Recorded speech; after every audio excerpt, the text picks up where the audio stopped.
for all the young people here who are maybe they're just having their first kid and they're in their late 20s, early 30s, around that range, what are the 3 habits or skills you wish you would have known then that you wish all of them start to learn at this age in their life? It's a tough one because I think at every stage of your life, you look at life differently. So it's hard to tell someone in their 20s how they should be until they've experienced certain things. There are certain things that just be words. But if I was going to give a couple habits, I'd say the first habit is to not judge yourself too hard, because I think that's what young people do a lot. And I think people do of all ages.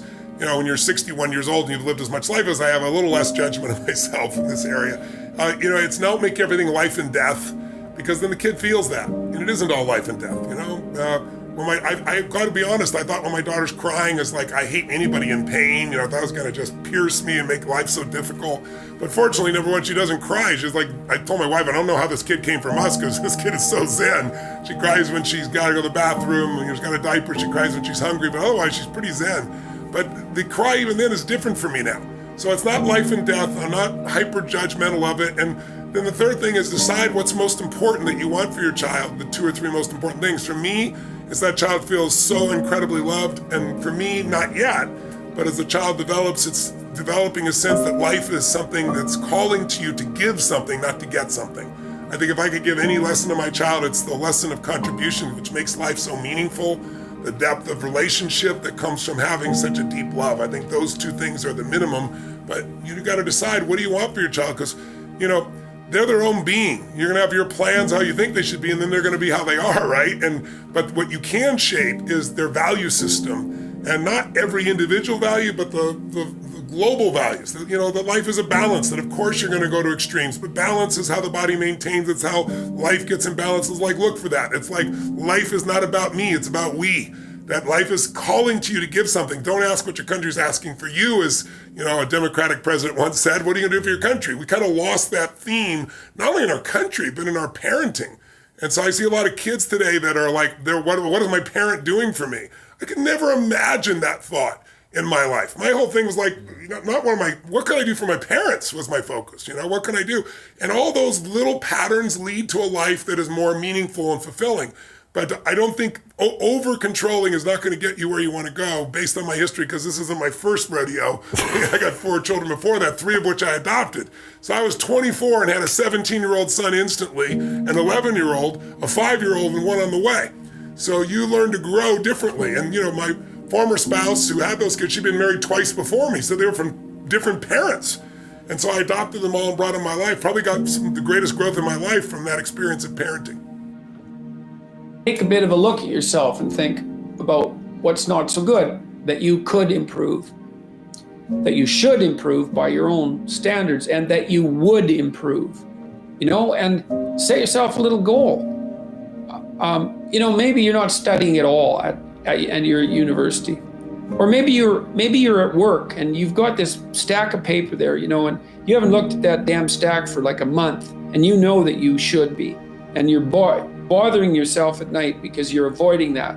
It's like, maybe think, well, I've avoided that stack of paper completely for 1 month.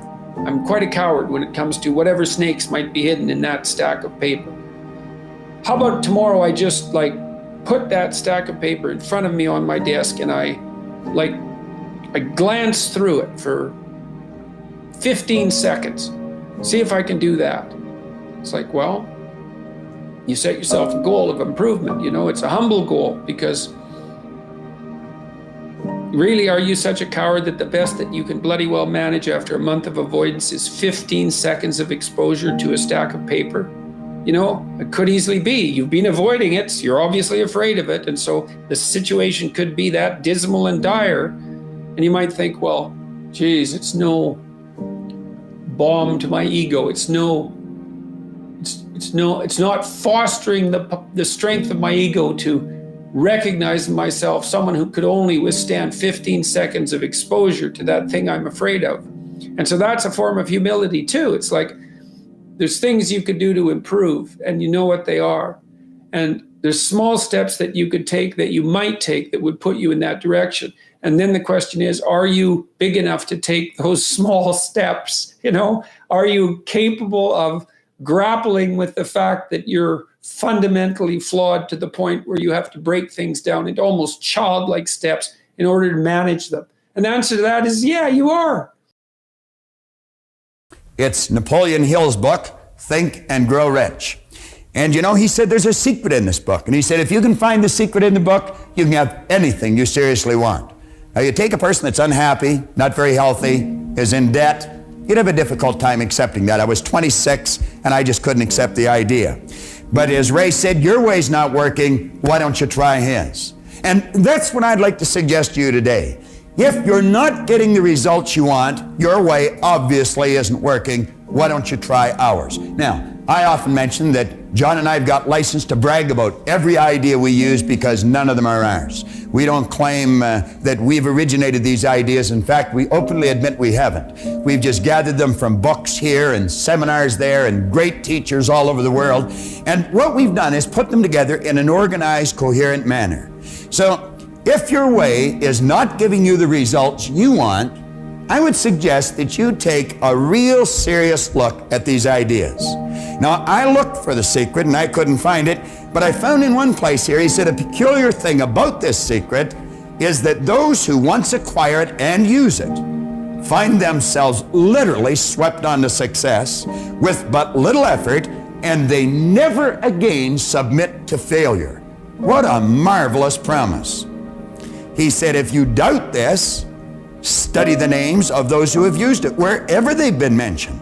Check their records for yourself and you'll be convinced. Now he lists upwards of 100 names here. He's got Henry Ford, William Wrigley, James J. Hill, George Eastman, Theodore Roosevelt. He goes on here, John D. Rockefeller, Thomas Edison, Luther Burbank, Woodrow Wilson. How could I relate to any of those people? I couldn't relate to them. But you see, in that first part, he said, check their names or check their records wherever they've been mentioned. So I did that. And I got out books on Edison, and I got books on Rockefeller, and I got books on Woodrow Wilson, and all the great people that he had mentioned here. And you know what I found? I found they were no different than you. They were no different than me. Many of them had very little formal education, which made me feel fairly comfortable because I didn't either. Many of them had very, very rough roads to start on. But I found out we're essentially all the same. Do you know what was different? The results they were getting. And as I studied on here further, in his chapter on persistence, and he mentions that persistence to the quality or to the character of the human being is like what carbon is to steel, he said the only thing that he could find in Edison or Ford that he never found in everyone else was persistence. They'd get a hold of an idea and they'd stick with that idea. Where will you be in your business, in your life in 36 months? Not because you hope, because you decide. If there's something you once envisioned and now it's real, it's because you decided there's something you wanted so bad that you unleashed all your desire. You became obsessed with it. You didn't just envision it, you brought so much emotion to it that now it's in your life. It was once a dream, it was once a goal, and now it's in your life. It may have seemed impossible at one time. So how did you do it? You started with a concrete vision of what you wanted, and you focused on it continuously, didn't you? It's worth being around motivated, positive people. It's worth being up-tempo. It's easy to have faith and feel good when you're feeling good and you have no pain and your bills are paid and you got a clean bill of health from the doctor. It's easy to be motivated then. But when that's not the situation, it's hard. When you look in the mirror and you don't see the person that you once saw. It's hard. I know it's hard, but do it hard. What do you want me to tell you? That it's going to be a picnic? No, it's not. Will it be challenging? Yes. It's going to kick your butt? Yes, it is.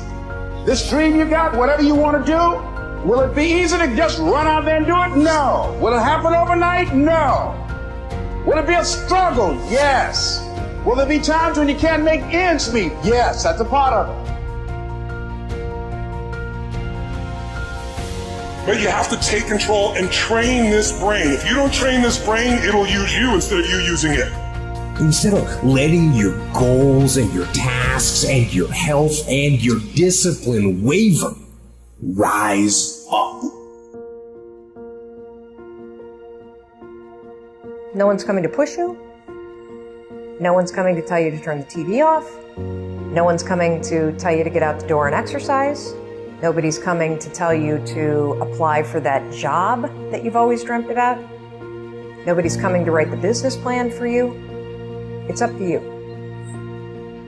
And because you're only ever going to do the things that you feel like doing right now or that feel good right now, unless you understand that you've got to parent yourself, you've got to push yourself.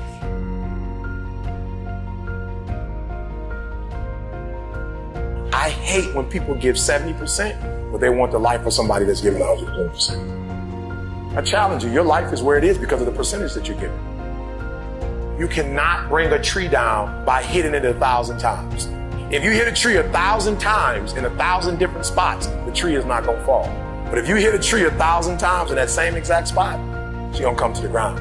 Your problem is you did hit it 1,000 times, but in 1,000 different places. I need you to do me a huge favor, stop trying to be deep.